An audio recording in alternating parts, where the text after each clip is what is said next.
আজ ৩১ জুলাই ২০২৫। দৈনিক কালের কণ্ঠের প্রধান শিরোনাম: লাগামহীন খুন, সন্ত্রাস, চাঁদাবাজি।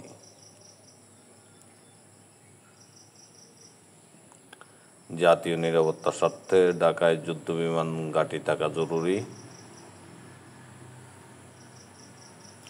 সমন্বয়করা এখন চাঁদাবাজি, টেন্ডারবাজি ও তদবির বাণিজ্যে ব্যস্ত। সরকারের ভুল সিদ্ধান্ত গণতন্ত্রকে সংকটে ফেলতে পারে: তারেক রহমান।